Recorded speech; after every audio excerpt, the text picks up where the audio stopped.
So that's pretty powerful for it to come up there. Now, I'm wondering if for a lot of you, the completion of that cycle is to do with your heart's desire. Sorry, there's a glare right in the middle of that. Is that better? God, I'll spend forever fiddling around with these cards. We have the Nine of Cups coming up with the heart. So this is the wish card, right? This is your heart's desire. This is having more than enough. I always see it as a card of manifestation too. So if it's at the heart of your reading, this is going to mean two things. Well, one of two things, which is firstly that, you are very clear now on what your heart's desire is. For some of you, you've achieved it. That the World card, you might see the end of this month brings you your heart's desire, brings you your wish. And that's why that cycle's completed, right? Because when we're working on something, when we're moving through a cycle, it's because we have a goal at the end. We have something that we want to achieve. There's a dream, there's a goal, there's a wish that we're working on. And once we have that cycle completes. But we're human beings. It's not like we just get what we want and then we're happy forever. No, not quite. We get our heart's desire and then we want new things. And that's great. That's what being human is. But with that card coming up at the heart of your reading, so for some of you, you're going to, it's at the heart. So you're very close to this. You're close to achieving your heart's desire. That could be what the whole of the end of October is about. For others of you, it could be changing. With that cycle completing, that cycle might complete because, you've decided that that's not even what I want anymore. That's not my wish. This can be to do with work, romance, any area of your life. I mean, there's so many major arcana cards here, but there's 6 cards and 4 of them are major arcana. So there's a lot changing and a lot shifting at the end of October for you, Aquarius. But whether you achieve your wish or whether, you just decide that that's not my wish anymore. Oh my God, I hope it's not the case for some of you where you actually get your wish and then decide that it's no longer what you want. That could happen too. It's going to play out differently for every single person. But what we can say is that there is a completion here. Now, the World, it's the final card of the Major Arcana, right? The card that comes before it is Judgment. And you have that as a past energy. I actually love this card. It's the card for Pluto. So if the World is Saturn, karma, successful, the work that you've put in. Judgment, it's a card of transformation, of change. I mean, both of them are. They're both cards of change. But this one's different. We talk about Judgment card and we talk about transformation, renewal, rebirth, second chances. And they all sound really lovely. Like, the phoenix rising up from the ashes. It sounds great. And I said this to Taurus last time because I think they got this as an underlying energy. But the thing with the Judgment card is that it takes a lot to get you to that place of transformation. It's not an easy energy. Think about it. If the phoenix is rising up from the ashes, it's rising up from the ashes because it got burnt. It got burnt to ash first. Then that's why it was able to be reborn and fly out of there. So, if you have a look at these people, they're rising up from their graves. Yeah, rebirth. They're changed. They're getting a second chance at life. But they had to die first. So, there is a sense of when the Judgment card comes out, what gets us to that place of transformation is if you're not, and it's something that I've said this to a lot of people that, when they get Judgment card, if you're not at that point where you think, I cannot take anymore, like I can't take anymore, then the Judgment card or Pluto is not done doing what has to be done here now. There's still more change that has to come. And it's a brutal energy. And I think, we downplay it, we make it sound nice because the end result is nice. It's wonderful. We get to transform, we get to change, we come to this great place of realization where we can draw a line under the past, we can move forward, we can face our futures without fear. But something has to have gotten us there, and that's kind of what this is talking about. I always see it as a review, like a judgment is called for. That's why it's called the Judgment card. And sometimes it's to do with, we look back over what we've been through, and it can be to do with forgiving people, forgiving ourselves a lot of the time, or just coming to terms with everything that's happened, taking the lessons from that and then moving forward. And that can be difficult. I think like forgiveness, as I always say, it's the F word. People don't like to forgive. Not because, we're horrible people or anything, because forgiveness has a sense of condoning what the person did to us or condoning what we did to ourselves. And it's not about that. We don't forgive to condone. It's to do with releasing ourselves because we're the ones that can get caught up in not forgiving. It's like whatever was done to us, whatever that affliction was that we can't forgive, it hurts us anew when we can't forgive. So it's a process. It takes a while to get there. But yes, Aquarius, with Judgment in the past, you guys have gone through it. You've gone through it. You've kind of let go of all of that in the past. You've released it all. You've faced the kind of the lessons that needed to be learned, the difficult experiences. Now you're ready to face the future without fear and to move forward. That's why you have the Star in your present. Beautiful card, beautiful energy. Oh my God, like I'm actually glad I shuffled for this reading on screen, because I think everyone would have just thought I'd picked the cards, handpicked them. I don't think I could have even handpicked these cards better. So the Star is in the present. The Star is to do with hope returning. Now, going through Judgment, that is dark night of the soul. That is going through some very intense, very difficult energies, but it gets you to a brilliant place, right? And the Star is that beautiful place. Now with this, it's not always, it's wish fulfillment, right? But I don't always see that the wish comes true with this. I know some people do, but I don't always see that. With this, I feel like it's the card that comes after the Tower in the tarot. So when everything has collapsed, when you're left there in rubble and, you know, your life is just falling to shit around you, the Star shows up, and it's the Star that guides you to your dreams. It says everything's not lost. There's a helping hand here. There is still hope. There's a new beginning ahead. This is healing. This is healing energy. So as much as I'm saying, you know, with the what, like, let's have a look. So you have the World card sat above the Star, right? So as great as that sounds, you know, completion of a cycle, everything's brilliant now. It's not, because we still have to release something. So the Star card is healing. So whatever cycle you've been through, whatever difficult lessons were taught to you during that cycle, the Star card is there healing all of that and saying, you know, we're going forward. There's a new beginning. There is healing here. I always say the present card, it's the main energy for this period. And the Star card is the card for Aquarius. So, you know, what better energy than to have than your own energy, your own card coming up as the main energy for this period. So for some of you, there's going to be this thing of healing. And now healing sounds marvelous, right? It's like, oh, that's soothing and it's like a balm. It's not. Sometimes the healing itself can be more painful than when whatever happened to us happened. It can be more painful than that, having to get over the wounds that have been inflicted. I'm not really getting that in your reading because there's this sense of completion. This is the end stage. I think it's that moment that everyone waits for, like, you know, when's the work going to be done? When do I get to see a new project or start a new project or start a new relationship? Or when's the return of hope? Like sometimes we can be slogging it out, really going through the work that, you know, we've had to do. And this feels like this is the end of the tunnel. That's what it kind of feels like, you know, when you come out the other end of the tunnel, and there is hope here. Now, you have the Nine of Cups and the Star card. So those are great cards of manifestation. If you've been trying to manifest a dream, I don't think this is something that's just given to you, though. It's not like a gift, an unseen gift that comes from nowhere. It's not that. It's not that. I feel like this is a long process. Yes, I'm doing a mid-monthly reading, but tarot timings are strange. I always say that. And I always feel like the energy from the past and, you know, this kind of the foundation of the reading, it shows you what led you here. Obviously, you don't need to be told what you went through because you know. But it comes up in a reading so we can see why we're in the present. And it's the contrast. It's the contrast between Judgment and the Star, which is really saying to me that this is that place, Aquarius. This is that place that, you know, and I have an Aquarius sun, so I know that we've been working towards, that we've been that kind of fabled kind of place that, you know, when is this going to end? It's ended.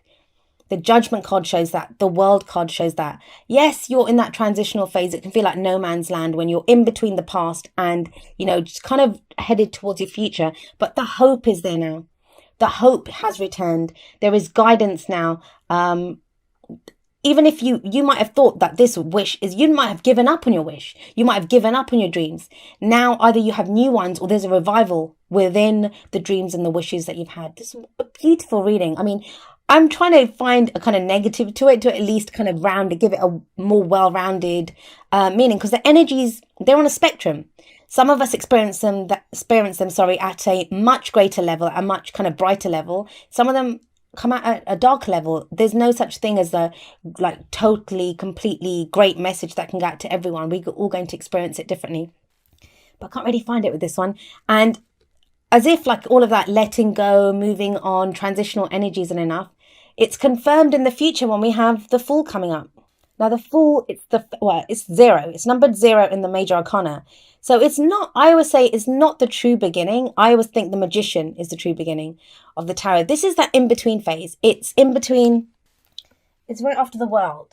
So we have the World card first, where everything's ended. And then this is when we decide to go again. This is when we have that new beginning and we think, right, I'm going to do this. I'm going to go again. I'm going to set out on a new adventure. Now, if we look at the Fool, I hope my arm wasn't blocking the mic there. If we look at the Fool, I always say, look, he's standing at the edge of a cliff. He's standing at the edge of the cliff and look at him. He's just loving it. He's looking around himself. He's enjoying the view. He's full of excitement and trust. He wants to go on this adventure. He's ready to go again. But he doesn't really have anything with him. Yes, he has that. He has this little knapsack. You can see that on his back. Doesn't have a map. He doesn't have anyone. Well, he has that little dog. I always think the little dog shows there'll be people that are loyal to us. Although in this one, look at that dog. Is he trying to push him off the cliff or trying to stop him from going too close to it? And that's another thing. I always think the Fool is ready to stand at the edge of the cliff because he knows even if he falls off, he'll land on his feet.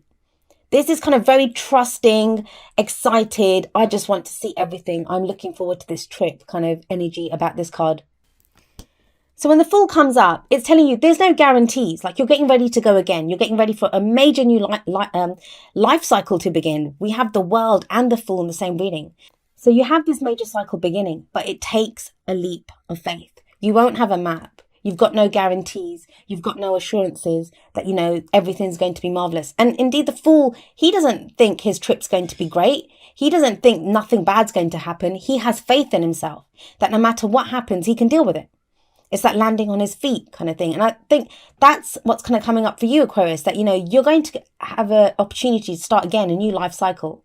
It's major arcana. So I always say major arcana energy, they're not really bullets that we can dodge. Like they come at us. We're kind of propelled forward by the events that happen in life. So there's a major new life cycle beginning for you and you're ready for it. With the Star before the Fool, you're ready for it. You're ready for this new beginning. You've gone through the healing. You've done the dark night of the soul. Now we have the Fool coming up. But it's going to take that final leap of faith. Now, what's going to decide whether you're ready for that leap of faith or not is what's your dream? What's your wish? How bad do you want it? That's what I always say. When the Nine of Cups comes up with the Fool, how bad do you want this? Now, and also that's going to direct which way the Fool goes, right? What is it that you're wishing for? So whenever the Nine of Cups comes out, I think the most important message of the Nine of Cups is, what is your wish? Become very clear on your intention, on what your dream is. And half the time that can be a problem. We don't know. We don't know what we want. Or, so we're not sure. But this is like becoming crystal clear. This is my wish. This is my dream. And I'm ready to go out and get it. I'm ready to set out on that new adventure. And your advice here is, yes, go with your passion. Oh gosh, can you even see this? It's the Ace of Wands, and aces are the potential for new beginning. So it's another new beginning card. But if it's the advice, what is it telling you to do? It's telling you to go with your passion. Now, that's not something that, not to say that Aquarians don't have, we are very passionate. We have passions as well, but we can usually come from a place of logic. We can figure it out that logically, this is what we need to do. This is not about logic. This is where does your passion lie? Are there new creative projects that you want to start? And this is going to feel strange for some of you because we have Judgment above this card. There we go. Oh, so with Judgment above the Ace of Wands, like you've not had an opportunity to put out your passions or your creativity. Because Judgment, if you look at, I always think of energy as like coming in or going out. So when judgment energy can be very oppressive, like it's coming down on us and we're having to deal with things. We're looking back. It's very kind of introspective and we're reflecting on what's happened. It's that review. I always say it's like a review and then there's a call for action afterwards. But we can't act until we know what we want or where we've been or, think about the cycle that we've just been on. And the Ace of Wands now, that turns around. This is we're ready to direct that energy outwards. Because Wands is all about our passions, our creativity, the energy that we put out into the world. So for those of you that want to start new projects, that's showing up here. For those of you that, in love life, there could be someone who's very exciting right now, or even if there's no one around, you now have that enthusiasm and that excitement to begin something new, to maybe begin dating. But let's have a look. Oh, the Oracle cards are right down here. Let's have a look and see how these energies play out with the Oracle cards. The first two are going to be kind of more romance, love-based, and then the other two are more general. Let your friends help you. And the message here is ask for and accept support from others. Now, Aquarius, you are always there for your friends, right? You're very loyal. Your friendships are very important to you. I mean, there's nothing that came up. The whole of the reading, it's very, very personal. It is very personal. But now, like, if you're starting something new, especially if you imagine you've been through judgment, dark night of the soul, some of you may have like been away from people, not really interacting, being a social, because wands can be a social energy as well. It's creative, passionate, like interacting with other people. I always see this as the most social energy. Yeah, I mean, cups can be as well, but that's at a more emotional level. Wands is more interacting with people, I think, because it's action. So let your friends help you. It's saying that, if you want to get back out there and you haven't done it for a while now, maybe ask your friends, especially if you're trying to date. Sometimes, our friends know us better than we know ourselves, and they might have someone in mind who would be good for us. If you're in a relationship and, then that doesn't really count because you don't want to hook up with someone else. But if you're in a relationship, and this could just be talking to your friends. Sometimes it's good. How do you dream? Yes, you can lie in bed and dream up something, but sometimes talking about your dreams with friends helps as well. So what kind of person do you want? If you're interested in someone, get your friends to kind of understand that, this is the person I want. Do you think that person would be good for me? And they'll tell you the truth. If you've got good friends, they'll tell you the truth. Oh, and this says, consider your foundation. You are being asked to look at how committed you are to love. That's that Nine of Cups. What is your dream here? What do you want? You have a solid foundation. Like, I'm not going to even doubt that. With judgment coming up as a past energy, the foundation of the reading, and the star, which I feel like this is the end of that healing phase. The final healing is coming in. It's a very spiritual card as well, the star. So, you might have a new spiritual practice that you've started, or just a different meaning. Like you see things in a different light. I know that happened to me in a lot of ways over the past year, 2 years, but it can be that kind of energy of looking at things in a different way, having a new kind of spiritual meaning for things. And all of this stuff that you've been through, and we've been complaining since last year, that things are tough, or the experiences, every experience that you've had, that's judgment. It's built this solid foundation now that you have. And that's why you're able to build on that and to push off and go into this new cycle and start something new.